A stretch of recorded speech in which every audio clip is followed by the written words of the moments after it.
ফুটন্ত জলের মধ্যে আটা দিয়ে আপনারা কিন্তু বাড়িতে খুব সহজে এই রকমের মজার নাস্তা বানিয়ে নিতে পারবেন।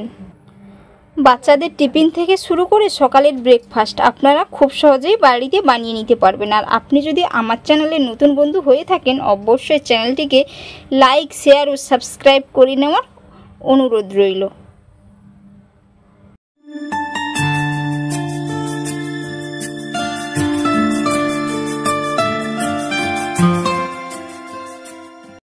নমস্কার বন্ধুরা, সুজাতা ভিলেজ কুকিংয়ে আপনাদের অসংখ্য অসংখ্য ধন্যবাদ জানাই। আজ আমি আপনাদের আটা মাখা দিয়ে দারুণ মজার একটি স্ন্যাক্সের রেসিপি শেয়ার করব। আপনারা এটা সকালের ব্রেকফাস্ট কিংবা ইভিনিংয়ে খেতে পারবেন।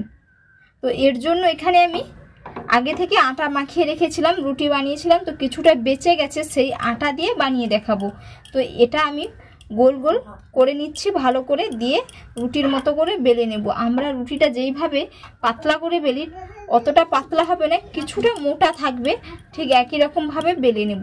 তো বন্ধুরা, কে কোথা থেকে ভিডিওটা দেখছেন অবশ্যই কিন্তু কমেন্ট করে জানাবেন। এবং আপনি যদি আমার চ্যানেলে নতুন বন্ধু হয়ে থাকেন, অবশ্যই চ্যানেলটিকে লাইক, শেয়ার ও সাবস্ক্রাইব করে নেওয়ার অনুরোধ রইল।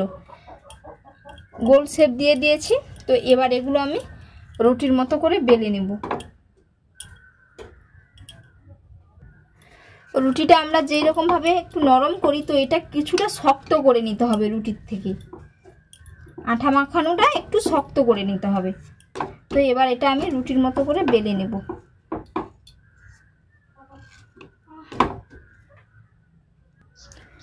এই যে রুটির মতো করে বেলে নিয়েছি, আর ঈষৎ মোটা রেখেছি, রুটির থেকে সামান্য একটু মোটা রেখেছি ঈষৎ একেবারে। তো এবার এটাকে আমি চার কোণ ভালো করে কেটে নেব, স্কোয়ার শেপ দিয়ে দেব। ছুরি কিংবা কোনো পিৎজা কাটার দিয়ে আপনারা কেটে নিতে পারেন। এবার আমি এইরকম ছুরি দিয়ে কেটে নেব।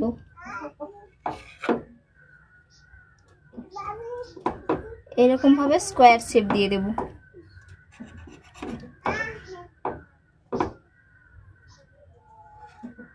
এই যে একটা দেখিয়ে দিচ্ছি, বাকিগুলো ঠিক একই রকম ভাবে বানিয়ে নেব। তো আপনাদের আমি একটা দেখিয়ে দেব কিভাবে বানাতে হবে। এই যে কেটে নিয়েছি। এবার স্ন্যাক্সগুলো কেমন ভাবে বানাতে হবে আপনারা একটা টিফিন রেসিপি বলতে পারেন।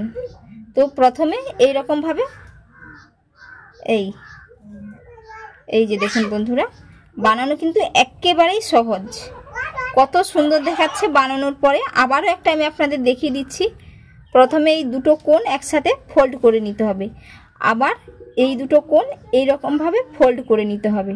এই যে জল দেওয়ার দরকার নেই, এমনি চিটিয়ে দিলেই কিন্তু চিটে যাচ্ছে।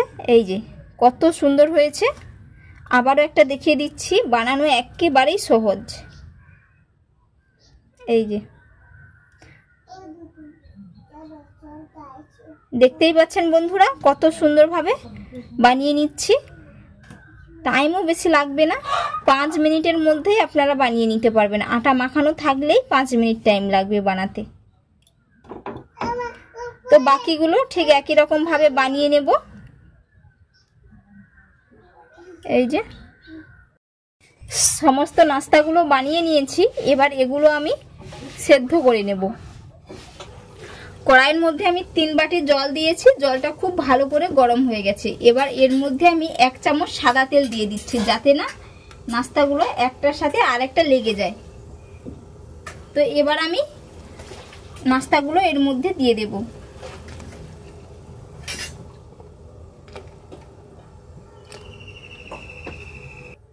এইভাবে নাস্তাগুলো 3 থেকে 4 মিনিট ভালো করে জলের মধ্যে সেদ্ধ করে নেব। 4 মিনিট হয়ে গেছে, এবার দেখে নেব। খুব সুন্দরভাবে সেদ্ধ হয়ে গেছে। আর বন্ধুরা, সমস্তগুলো কিন্তু আস্ত আছে, একটার সাথে একটা লেগেও যাচ্ছে না। এইরকম ভাবে আপনারা বানিয়ে নেবেন, খুব সুন্দর হয়। তো এবার আমি এর জলটা ছেঁকে নেব, ছেঁকে নাস্তাগুলো তুলে নেব। এই জলটা রেখে দেব, বাদ দেব না, পরে কাজে লাগবে। এবার আমি নাস্তাটা বানিয়ে নেব। বানানোর জন্য কড়াইয়ের মধ্যে 1 চামচ সাদা তেল দিয়ে দিচ্ছি। ফোড়নের জন্য দিয়ে দিচ্ছি গোটা জিরে। ফোড়ন ফুটে গেছে, এবার এর মধ্যে দিয়ে দেবো রসুন কুচি, পেঁয়াজ কুচি, সাথে টমেটো কুচি। বন্ধুরা পেঁয়াজটা আমি এইরকমভাবে কেটেছি, আপনারা চাইলে কুচি কুচি করেও কেটে নিতে পারেন। তো দুটো টমেটো দিয়েছি, সাথে মিডিয়াম সাইজের একটা পেঁয়াজ দিয়েছি। পেঁয়াজটা খুব বেশি বড় না, মিডিয়াম হবে। আমি রসুনটা এখানে কুচি করে দিয়েছি, আপনারা চাইলে একটু থেতলেও দিতে পারেন। এইভাবে 1 মিনিটের মতো ভালো করে ভেজে নেব। এর মধ্যে কয়েকটা কারি পাতা দিয়ে দিচ্ছি। তো বন্ধুরা আপনারা চাইলে ধনে পাতা দিতে পারেন, ধনে পাতা না থাকলে কারি পাতা দিলেও হয়। তো এর কারণে আমি কয়েকটা কারি পাতা দিয়েছি। চাইলে আপনারা কারি পাতা তেলের উপরেও দিতে পারেন ফোড়নের সাথে। পরিমাণ মতো লবণ দিয়ে দিচ্ছি, যাতে অল্প টাইমে সেদ্ধ হয়ে যায়। টমেটো এবং পেঁয়াজ খুব ভালো হয়ে সেদ্ধ হয়ে গেছে। এবার এর মধ্যে আমি একটু কালারের জন্য লাল লঙ্কার গুঁড়ো দিয়ে দেব। এই যে ভালো করে মিশিয়ে নিয়েছি। এবার এর মধ্যে আমি কয়েকটা কাঁচা লঙ্কা কুচি দিয়ে দেব। আপনারা যেমন ঝাল খাবেন ঝাল বুঝে দিতে হবে। এবার এর মধ্যে 1/2 চামচ সয়া সস দিয়ে দিচ্ছি, 2 চামচের মতো টমেটো সস দিয়ে দিচ্ছি। এবার আমি সেদ্ধ করে রাখা নাস্তাগুলো দিয়ে দেব। ভালো করে নাড়াচাড়া করে নেব, মশলার সাথে মিশিয়ে নেব খুব ভালো করে। তো এবার এর মধ্যে আপনারা এই অবস্থায় ম্যাগি মশলা কিংবা চাট মশলা অ্যাড করতে পারেন। তো এর মধ্যে আমি 1 চামচ ম্যাগি মশলা দিয়ে দেব। 1 চামচ ম্যাগি মশলা অ্যাড করে দিলাম। সেদ্ধের সময় যে জলটা ছিল সেটা এখানে আমি 1 চামচ মতো দিয়ে দিচ্ছি। দিয়ে এইভাবে 1 মিনিটের মতো ফুটিয়ে নেব, যাতে একটু হালকা জুসি ভাব হয়। এইভাবে দিয়ে ঢাকা চাপা দিয়ে দেব। বন্ধুরা এখানে আমি বড় চামচের 1 চামচ জল দিয়েছি, আপনারা ভাববেন না যে ছোট চামচ। 1 মিনিট হয়ে গেছে। তো এই যে হালকা জুসিলা ভাব আছে। তো এবার এটা আমি কিন্তু নামিয়ে নেব। তো বন্ধুরা এই অবস্থায় আপনারা চাইলে ওপর থেকে একটু তিল ছড়িয়ে দিতে পারেন, দেখতেও ভালো লাগে, খেতেও দারুণ লাগে।